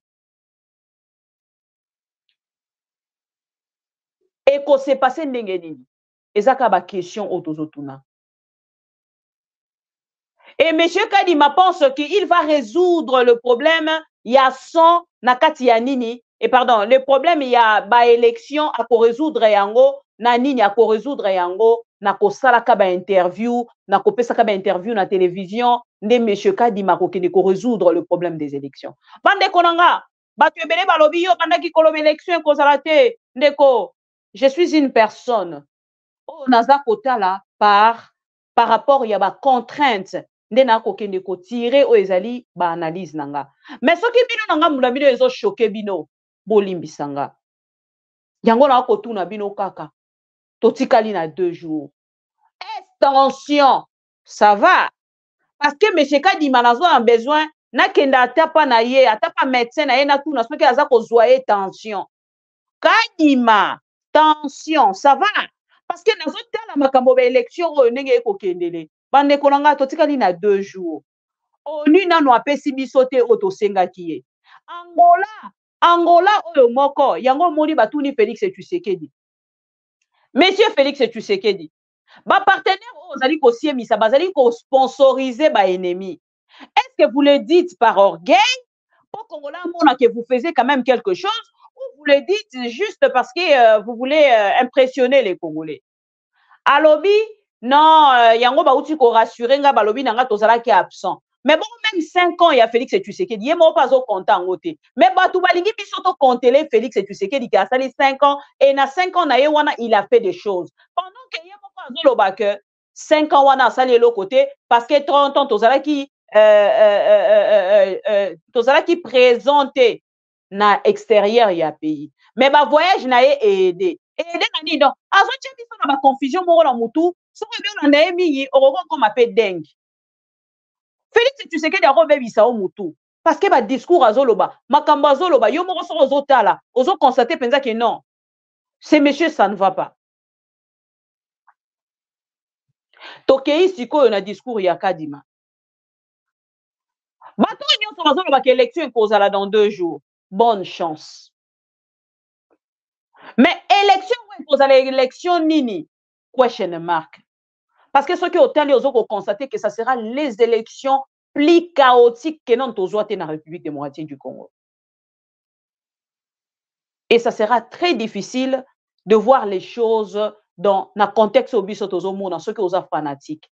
C'est difficile au monde à Cameroun. Voilà. Je pense que Angola oyo na koloba bino touti kosenga bango lisungi. Parlons des partenaires.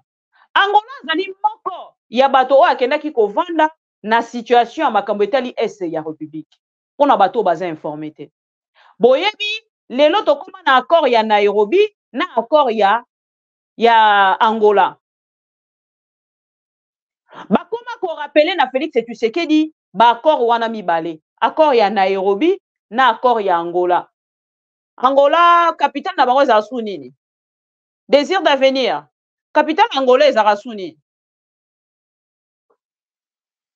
Ekimi na ngonga.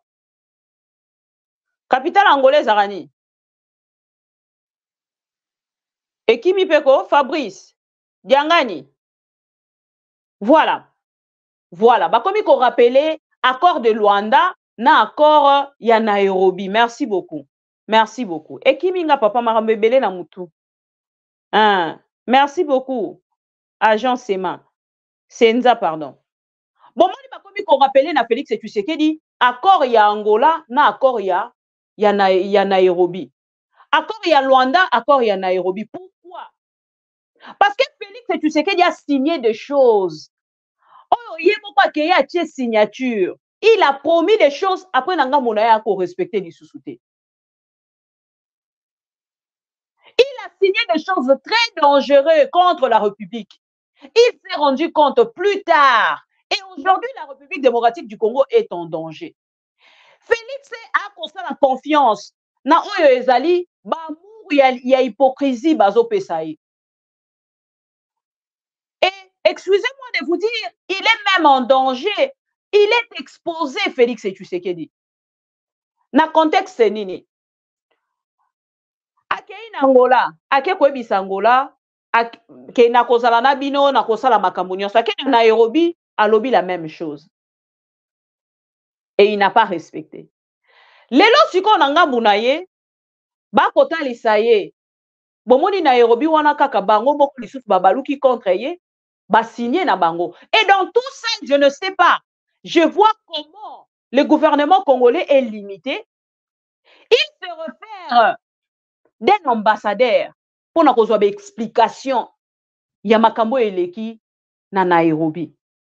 A lieu place ya kokene koluka président de la République o bato nyonso bazalaki na kati ya ba accord ya Nairobi pour na kotuna bango mais bino bozana biso na accord ya Nairobi. Nairobi yango na Kenya non nazoyeba kute makambo susu. Voilà. Nairobi o eza Kenya na nani na Luanda bazana kati ya accord na Félix Tshisekedi. Et il reste dans son coin askomi pomba na bango. Batouana babandi pouvoir avant Félix, babandi politique avant Félix. Tant continuer na bango biloko wana eza loko omitié singa na kingo. Et il se retrouve maintenant en danger. Il se retrouve aujourd'hui bloqué. Et atali na ngambu na lobi na osani, il n'a redriblé bango. On redriblé bango baza loko Vital Kamerhe. Il faut venir dire la vérité au peuple congolais. Ce que Félix Tshisekedi a télémi le loi et pour la vérité na peuple congolais. Ketana na Nairobi makambo na salaki. Kana na nani na Luanda makambo to solo laki. Bango ba préféré ba bomba yango secret d'état. Et c'est ce qui va tuer, c'est ce qui a tué même le pouvoir de Félix. Et les lots si kondenga za wana a surpris. Bon yo za na ba accord na bango. Tango monike kuna batu wana bakepeka na même chemin wana. Bande konanga. Eza aventure te hein. Ce n'est pas une aventure hein. Soko moni mutu.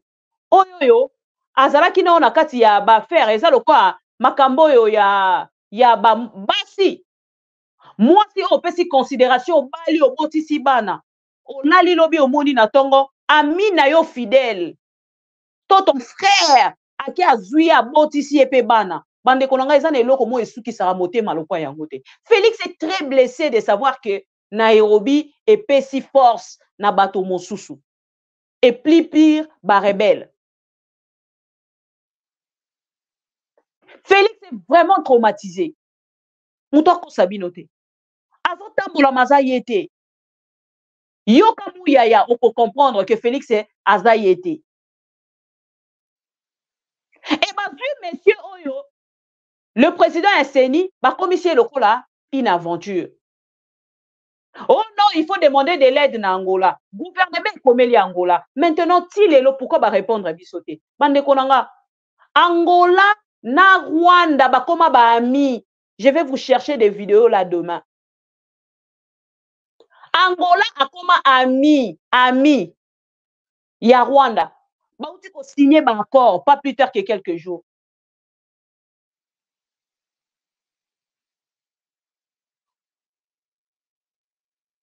Bazan a besoin basangisa Félix Tshisekedi na Kagame.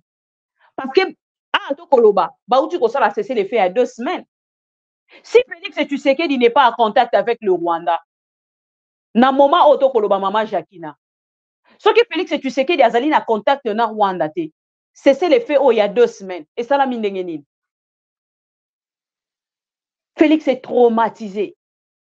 Ake Kosenga Angola et Sungabiso pour na dispatcher bakit électoraux. Na bakwe nyonso ya République démocratique du Congo. Mais entre-temps, nangambo a Félix batalisi bako sunga ete, baye na lisungi te. Nani akoya kopesa biso lisungi? Égypte. L'armée égyptienne nde eye siko poya kosunga biso à travers o etali bongo ba avion na bango. Siko na o etali sikoyo ba avion ya ba égyptien na zongi siko na accord ya Félix Tshisekedi na Kabila. Mais comment un président de la République n'arrive pas? Il y a comme ça la analyse avec ses conseillers. Na ba accord ya Félix Tshisekedi. Asala ki ba accord na nani? Félix Tshisekedi a fait les accords. Kabila, John Numbi, na bato nyonso ba signaki ba insistaki nango. Et na kati ya ba président, toza na président kenyan, président sud-africain, président égyptien, na président nini isusu. Voilà, il y avait 4 présidents, je peux me perdre de nom. Voilà, na président ya Addis Abeba. Siko bino moko boye bisanga. Na moment siko tozali koloba. Félix Tshisekedi akei pa ba égyptien. Ake koluka lisungi kuna. Pona makambo etali ba élection. Bozo mona te ke to milingi te. Bolobi na biso que vous êtes des Congolais. Bolingi te ma mère extérieure et kota na makambo etali pays na biso parce que la République démocratique du Congo ezali bongo un pays souverain selon Félix Tshisekedi. Quand nous partons chez ces mêmes personnes-là de l'extérieur, pour nous kosenga bango lisungi, na makambo etali souveraineté ya mboka na biso. Êtes-nous vraiment un pays souverain? Si on ndenge ni okozonga lisusu et pas mutoyo azali proche ya Kabila, président égyptien, pour nous kosenga ye lisungi. Pensez-vous vraiment après votre passage au pouvoir, ba relation na yo eza malamu na ba président wana nyonso? Ezaka question. Et c'est là où ça montre vraiment que Félix Tshisekedi est exposé et n'a pas de conseiller. Aujourd'hui, Angola, oh Félix Tshisekedi azali kobetela tolo, ba pesi biso lisungi te. Parce que maintenant, il n'y a pas de lobby, je suis partenaire du Rwanda. Il insulte Kagame, moi de mon côté, après makambo nyonso bango ba signaki, je ne pense pas que je peux venir en aide na Félix Tshisekedi. Parce que bino bato nyonso bozo lo élection e kozala. C'était juste à passant. Nathalie Sibilo Biloko wana. Na 2 jours ya ba élection. Égypte ye lelo pour na kosunga biso. Na 2 jours, bato nyonso wana ba ko voter le même jour. Pour les élections toko parler le 20 ezaka rapona ville ya Kinshasa. Ezaka question. Et ça, la question. L'intelligence manque. L'intelligence manque le collaborateur de Félix et Félix et lui-même. Tout le monde siko kadima, ba explication na ya azopesa, alobi batu baza ko fonctionner pour na ko bebisa ba élection. Pourtant la personne o aleki na télévision. Et puis kadima pe na ko moneka lokwa Félix. Ye moko aleki na télévision. Alobi na biso ke non ndenge ezali awa naza na ba difficulté ya mbongo et tout. Ye moko muto ayebisi biso ango biso to yebaki ango te. To commenter sur yango et comme yo non biso tozo ko travailler pour na ko bebisa o eza ba élection en 2023. L'IDPS toujours dans la victimisation. Toujours dans la victimisation. Bango moko batu babandi sujet wana ke baza na mbongo te. Bango moko batu babandi sujet wana ke toko kende na ba élection on a ba difficulté. Bango moko lisu bazongi. Il prépare une élection chaotique. Azo préparer ba élection o pena ba lo barake e kozalo kwa délige. Et banani bakokota toyebite. Boyo kakadima. Vous asseoir quelques minutes avec nous pour échanger, on va dire, sur ce processus électoral. La question que tout le monde se pose à Kinshasa et que nous aussi nous posons, est-ce qu'il y aura élection le mercredi 20 décembre? Oui, il y aura élection. Sûr? Ah oui. D'accord. Le mot est juste pour vous quand je parle de méfiance entre les acteurs politiques depuis votre nomination à ce poste? Écoutez, la méfiance est causée aussi par le fait que, parce que vous le savez, j'étais candidat, on était une centaine de candidats, finalement, c'est moi qui ai été sélectionné et je suis là, non pas parce que j'ai été favorisé par quelqu'un, mais c'est parce que mon profil avait été apprécié. Mais il y a des personnes qui ont pensé que je ne devais pas être à cet endroit, et pour des raisons assez subjectives. La tension qui en a découlé fait aussi partie d'une stratégie que j'ai eu à comprendre avec le temps, une stratégie qui consiste à discréditer le processus électoral, discréditer le président de la commission ainsi que l'équipe autour de lui, ainsi un peu faire la préparation de la contestation qui viendra ultérieurement. Tout le monde sait que ce retard par rapport à la publication de la liste, c'est parce que nous avons été très patients et nous avons même ouvert le processus, prolongé le processus comment on appelle ça, de la réception et traitement des candidatures. D'abord de 8 jours, après de 7 jours, ça fait 15 jours. Et cela entraîne qu'il y ait un flottement un peu dans la publication de la liste. Et on présente cela comme une violation de la loi, alors qu'en prolongeant, c'est là que nous avions, entre guillemets, violé la loi en prolongeant. En leur faveur. Des milliers d'électeurs qui se retrouvent avec des cartes illisibles. Ça, c'est un problème technique qui est arrivé suite à une réaction chimique. C'est une conséquence involontaire de l'usage de la technologie thermique, qui était la moins chère. Parce qu'il faut aussi comprendre une chose, nos élections coûtent trop cher. Quand nous avons commencé l'enrôlement, nous n'avions pas assez de temps. Il y a une étape importante à laquelle nous devions passer, on appelle ça une phase pilote, durant laquelle on allait tester cette nouvelle technologie. Nous n'avons jamais eu ce temps-là. Nous sommes allés directement à grande échelle. Et les conséquences ne se sont manifestées que plus tard. Nous admettons que c'est malheureux, ça n'aurait pas dû être, parce que c'était un bon enrôlement. Nous avons enrôlé en 4 mois dans ce pays. On n'a jamais enrôlé en 4 mois. On enrôle en 12 mois, on enrôle en 16 mois. Nous avons enrôlé en 4 mois. Malheureusement, les cartes sont ce qu'elles sont.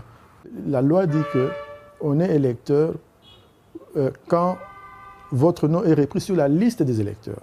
Donc, même si votre carte est défectueuse, mais vous venez, nous allons regarder sur cette liste et il y a aussi une photo.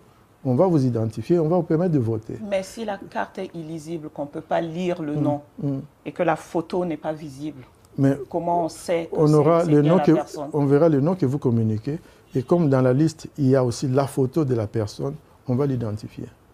Mais ce que je peux vous dire d'une façon générale, c'est que sur le plan de la logistique, tout ce qu'il nous faut est sur le territoire. En ce moment, nous parlons, la formation a lieu, la distribution, l'acheminement de toutes sortes d'équipements se fait. Qui convoie le matériel? Non, c'est nous-mêmes. Avec des avions? Avec des avions que nous louons. Il y a pour Ituri, Nord Kivu et Sud Kivu, la MONUSCO nous assiste là. Nous avions fait une demande au chef de l'État et au gouvernement pour que nous puissions avoir des hélicoptères parce que nous sommes durant la saison pluvieuse. Il y a des endroits qui sont vraiment difficiles d'accès. Donc nous avons demandé un coup de main à notre gouvernement. Il est possible qu'il fasse quelque chose imminemment. Le 20 décembre, donc, le scrutin va se tenir, vous nous l'assurez. Quel va être le système on va dire, de mise en place par la CENI dans les bureaux de vote? Le système de vote, c'est un système semi-électronique. Ça signifie, nous avons une machine qu'on appelle dispositif électronique de vote. Et quand vous votez, il vous donne votre bulletin avec vos choix. Et vous pouvez vérifier si c'est effectivement vos choix. Et vous allez déposer cela dans l'urne. À la fin de la journée, la machine donne les résultats électroniques. Et ceux qui sont là présents avec les agents, les témoins, les observateurs, participent au dépouillement manuel. À la fin, on compare les deux. Dans un bureau de vote, il n'y a que les personnes qui ont l'accréditation qui peuvent y entrer. La population peut rester dans la périphérie, peut-être, mais en tout cas pas dans le bureau de vote parce qu'il faut être accrédité pour y entrer. C'est un endroit inviolable. Qu'est-ce qui, au soir de ce 20 décembre, M. Kadima, vous ferait vous dire que vous avez réussi votre mission? D'abord, on ne juge pas les élections sur base du jour de vote seulement. On juge un processus à partir de la phase préélectorale. Bien entendu, la phase électorale est très importante et la phase post-électorale. Pour moi, le fait que nous ayons enrôlé les Congolais et que nous ayons pris des dispositions pour que chacun puisse exercer son droit de vote, c'est un motif de satisfaction. Le fait que nous ayons permis à tous les Congolais en ordre de se faire candidats sans y mettre des entraves, c'est un motif de satisfaction. Évidemment, ça a une conséquence. Nous avons 100 000 candidats dans ce pays. 100 000. En 2018, il y avait 35 000 candidats. Cette fois-ci, nous en avons 100 000. C'est la taille de la population de Seychelles. Et ça, ce n'est que des candidats. Ça signifie quoi? Nous sommes satisfaits de cette inclusion, cette inclusivité, ce désir d'avoir les compétiteurs être acceptés comme candidats sans mettre sur leur route des obstacles inutiles. Le jour de vote, je serai satisfait si la participation est optimale, si tout Congolais et toute Congolaise en droit de voter peut voter et le faire librement, et évidemment, et que les résultats soient le reflet de leur volonté.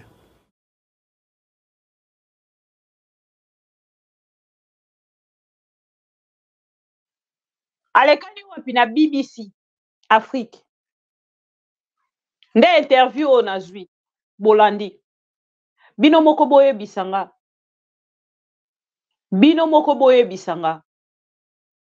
alobi nini na makambo nyonso alobi boretenir nini alingi toyebisa ye ke aza meilleur alingi toyebisa ye ke aza professionnel. Mais ntango olandi discours oyo ya makambo alobi bandeko na nga baélection nini tozozela na 2 jours oyo totikali nango baélection nini etikali baélection nini tokozwa pardon le 20 ntango boyoki discours na ye boyoki badiscours ya Félix Tshisekedi bozomona to nzire baza mapasa. C'est regrettable, chers amis. C'est très regrettable. Voyons voir ce que ça va donner dans 2 jours. Puis nous sommes à tenir. Mais mon oiseau copé sanga pasi ezali docteur Mukwege. Docteur Mukwege nda zo pe sanga pasi. Pona zoyoka que docteur Mukwege azolinga longwa. Mais cette information-là, et ko perturber actualité à Makambouetiali Bongo candidat président de la République.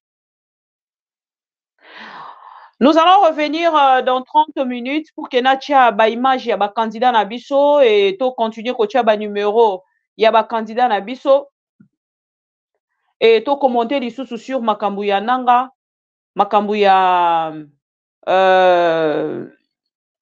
Félix Tshisekedi na 2 jours atikali na yango to solo lango ensemble na bino. Tozo ça la téléphone ouvert pour que bandeko nyonso ba meka bongo ko participer, c'est un dimanche et toko ça la 30 minutes pour que to silisa au plus tard 22h40 to kende na osilisa pour que ndeko nyonso a participer. Alors na rocha ba candidat nyonso toko banda ndeko Martin Fayulu na tie moi mingi to tie ebele lobby to tie ebele penza na tie ya Martin Fayulu ebele lelo je pense que toko tia pe Martin Fayulu na rozongisa ba image wana toko kende ndeko nanga bozo comprendre déjà que tricherie eza nango déjà tricherie ezali déjà préparé même tozo mona mais tondimi to kende. Alors, c'est dans 2 jours que nous allons décider sur l'avenir de la République démocratique du Congo. Ensemble, Nabino, Tokeneko décider. Mais Toro décider Nini, Soki Kadima a déjà tout boutiqué avec Félix Tshisekedi. Et ça, c'est la question. Moi, je ne peux que vous dire merci. Parce que Lelo, bon prometteur Kinga, Nasenga Kiti de sombre ici la tête, Toko qui sa 200 000 abonnés. Nga na royo kolobake na atteindre objectif nanga. Nakanisa ki que qu'on soit 200 000 abonnés. Ezo senga kaka ozala na sima ya politicien moko boye. Ezo senga kaka okumisa ka politicien. Ezo senga kaka obimisa image pena ke nga naza muto afachi nos 200 000 abonnés. Mais je viens de me rendre compte que le peuple gagne toujours. Le peuple triomphe toujours. Et à travers votre fidélité, votre confiance, n'a retrouvé les lots 200 000 abonnés. Il y a ma mission TV. Non. La bande kondimate. Mais na croire 200 000 abonnés, ils ont affaire à Banamikete. Ils ont affaire à Banamikete, Bandekonanga. Non, non, non, non, non. 200 000 abonnés sur YouTube, ma mission télévision.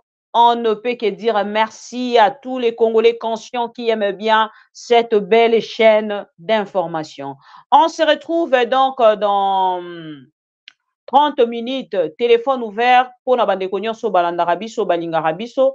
On se retrouve tout à l'heure. Donc, merci beaucoup. Bon dimanche et courage à toutes les personnes. Oh, bazo lela et joyeux anniversaire na bato nyonso bazo fêter anniversaire na bango mokolo alelo parce que anniversaire na bino est coïncidé na jour ma mission TV et ça l'anniversaire nango il y a 200 000 abonnés mais on va bien fêter ça je pense après les élections. Peut-être même le 25 décembre. Pour fêter ensemble là bandeko nyonso 200K aujourd'hui. Merci à nos followers.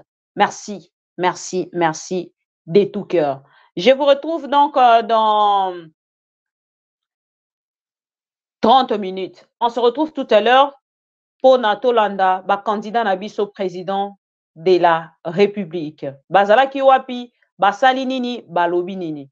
Et na ba Congolais nyonso na 2 jours ya ba élection. Ndenge nini bozali komona ba élection oyo ezali question o natuni bino avant to fongola téléphone na biso. Ulifanya nini umefanya nini kusudi tena tukuchague? Ulifanya nini umefanya nini zote na utafanya nini? Leta bila tupe bila leta bila tupe bila honorable leta bila honorable leta bila honorable leta bila honorable leta bila.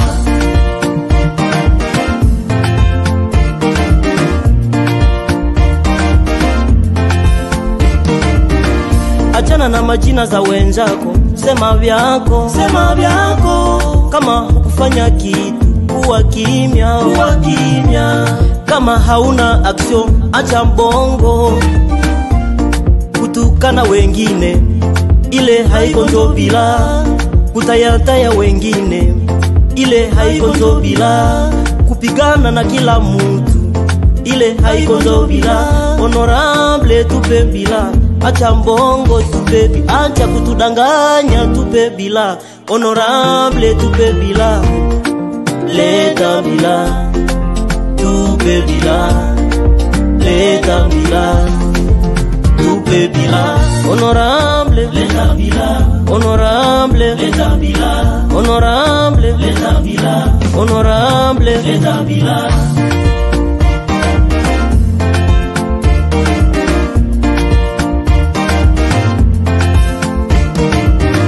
Raia tuwe makini, wakandida wamekuwa wengi. Raia tuwe makini, tusikawe sauti zetu. Raia tuwe makini, hapa kwetu tusikose ndebite. Raia tuwe makini, hawa watu wametuchanganya. Mwenye alitumika vizuri tumuchague tena, na mwenye alitumika vibaya tumumbadilishe na mwingine.